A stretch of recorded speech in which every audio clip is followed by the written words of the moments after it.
Okay, so during the Middle Ages, Lag BaOmer became a special holiday for rabbinical students and was called Scholars' Day.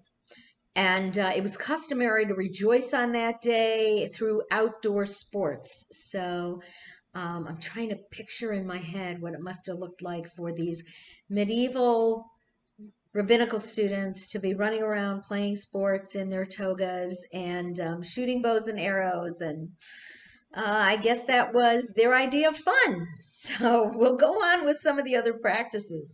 As I mentioned, this period of time of the Omer from the first day through the 32nd day is considered a period of semi-mourning. So a lot of the restrictions that had been going on, like no music, no weddings, no celebrations, no shaving of one's beard, no cutting of one's hair, and so on, all those restrictions are lifted. And so it is a day on which weddings are fairly common because if somebody wants to get married in the beautiful spring, that is a good day to be married. It's seen as a fortuitous date on which to get married. And there are children will go out to the fields and they're going to play with bows and arrows that have rubber tips on the arrows. There is a prayer traditionally said during worship service known as Tachanun. We don't do that in our more progressive services, but it is a prayer that is said in many more conservative as well as Orthodox settings. And that is a prayer asking for God's special mercy, divine mercy on one's behalf. But it's not said on Lag BaOmer because Lag BaOmer is a festive day and God's face is already smiling on us, so we don't need to ask for that special divine blessing for mercy. As I mentioned, the most common celebration is one that involves bonfires. And there are bonfires lit all over Israel, particularly in the area known as Meron, which is where Shimon ben Yochai is supposed to be buried. And you will get hundreds of thousands of Jews gathering there throughout the night and day to celebrate with these bonfires and torches and singing and feasting and so on. Now, I don't know what they're going to do this year because Israel is also practicing social distancing. And so I think that having 250,000 people in one place lighting bonfires and celebrating and drinking and eating is probably not going to be such a great idea. So that, of course, is up to the state of Israel to figure out. But it is said that what happened when Shimon Bar Yochai was about to die and he began to reveal this, the Zohar, the splendor, the basis for Kabbalistic practice and Kabbalah to the disciples and the sages, that he was miraculously able to get the sunlight, the daylight, to remain until he was done with his teaching, and then he died. So this is why the bonfires are lit as a memory of the extended daylight that occurred during this final teaching of Rabbi Bar Yochai. And the very first lighting, I read that in 2018 there was a lighting that took place in Meron that included 250,000 men. So that's an awful lot of people to get together.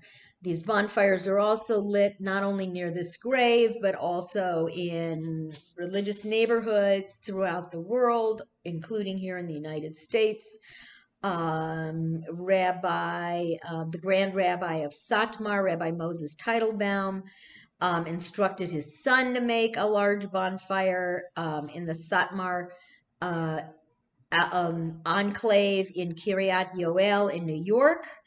And that drew an estimated 50,000 participants. So these are not little campfires on which we roast our marshmallows and make our s'mores. These are pretty intense bonfires. There's always refreshment that's served, grape juice and wine and soda and even water, and the person who is generous enough to provide some of um, these beverages is considered to be granted miraculous salvation. So there's all sorts of mystical and miraculous beliefs surrounding this celebration. There is also a custom for couples to pray at the tomb of Rabbi Shimon Bar Yochai. Young couples to pray for the gift of pregnancy. And there is an organization that actually invites couples who prayed at that tomb and had a child to come back 9 months later and celebrate those births. So there's all kinds of interesting um, traditions and legends associated with this holiday.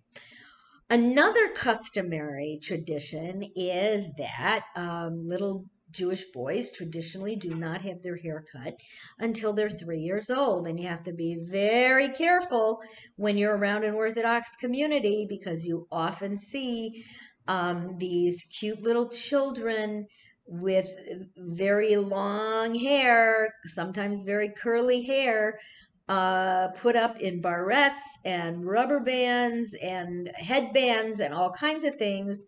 And some of them are dressed like little boys. And you know that it is because they have not had their first haircut yet. It is traditional to do that at age 3. That's when a little boy actually begins their formal studies.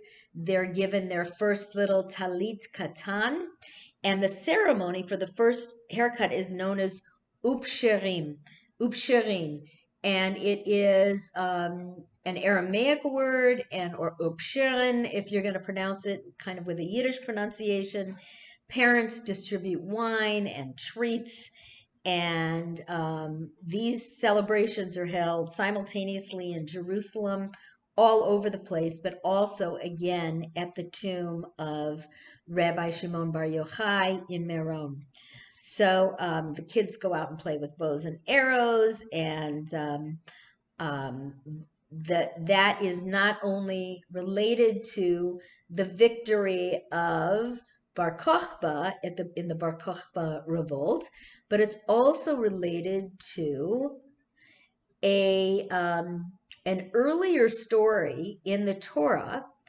After Noah's Ark comes to a rest, the flood is over, and Noah finally exits the ark when the waters have receded and looks up in the sky and for the first time sees a rainbow. And the word for rainbow, or ark, or arch, is a keshet. And it's also supposed to be representative of the arch that is made by an archer's bow. It's a bow in the sky. And so that is also one of the reasons why we celebrate with these bows and arrows.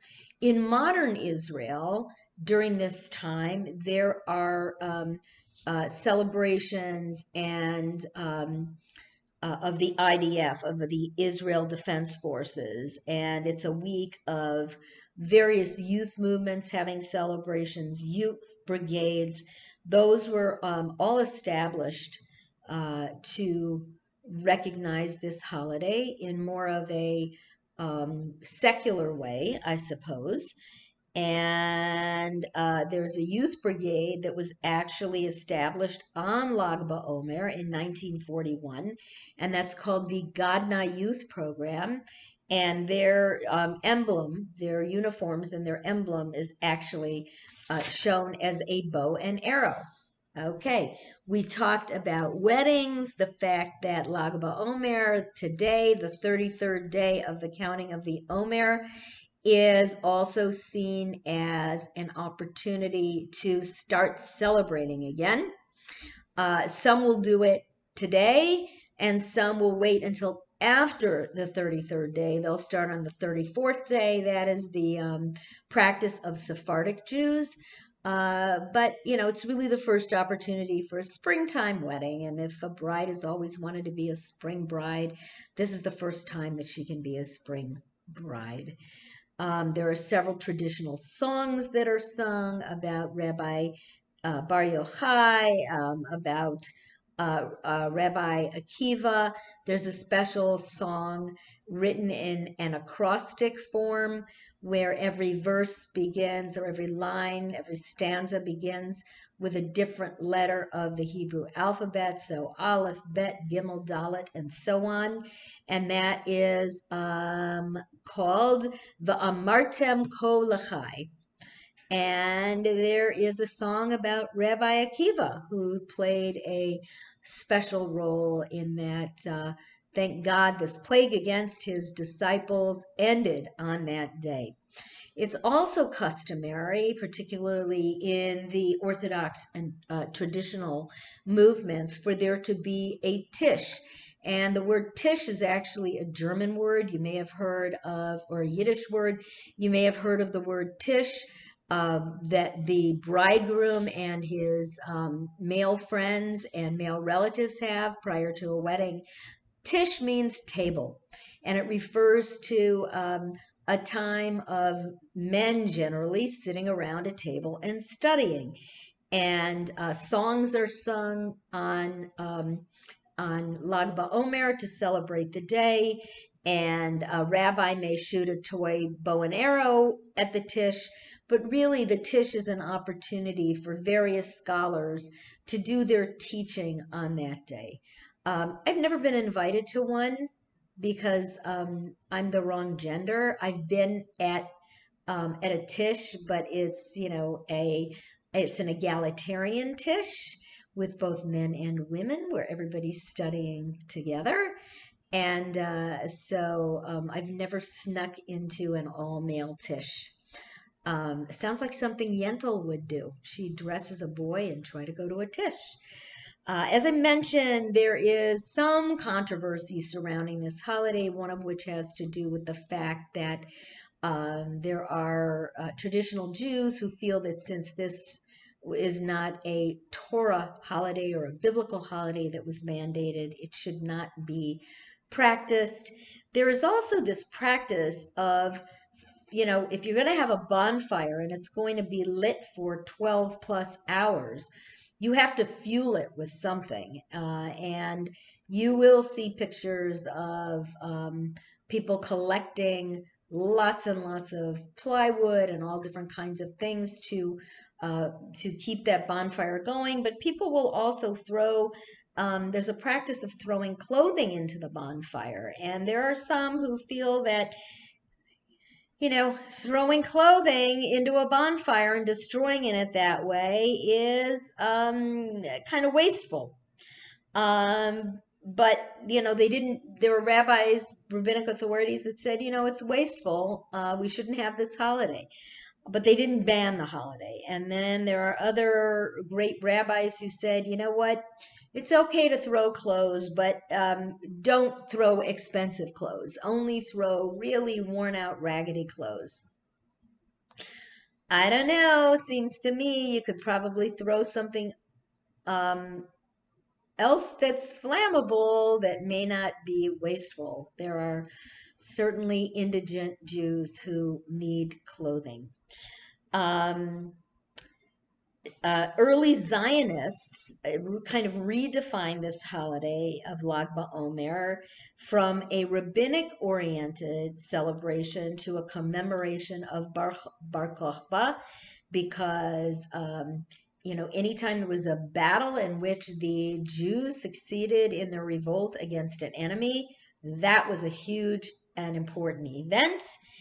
And by the late 40s in Israel, when Israel was already declared a state, Israeli textbooks for school children painted Bar Kokhba as the hero of the holiday, and Rabbi Shimon Bar Yochai and Rabbi Akiva were kind of relegated to the sidelines, and they were, cheering on Bar Kokhba. So they were not the focal point. Bar Kokhba was the focal point. In modern Israel today, Lag BaOmer remains as a symbol of the fighting Jewish spirit. And the government ordered, as I said, in 1941, that Lag BaOmer would be established as a holiday. Government ordered the creating of the Israel Defense Forces, which was issued on Lag BaOmer in 1948. And beginning in 2004, which is not that long ago, the Israeli government designated Lag BaOmer as the day of celebrating the IDF soldiers. So we have a lot of different reasons to celebrate. Unfortunately, this year, we're not going to be lighting any bonfires. God willing, next year we'll light a big bonfire in the fire pit on the AVS patio. We'll have a barbecue.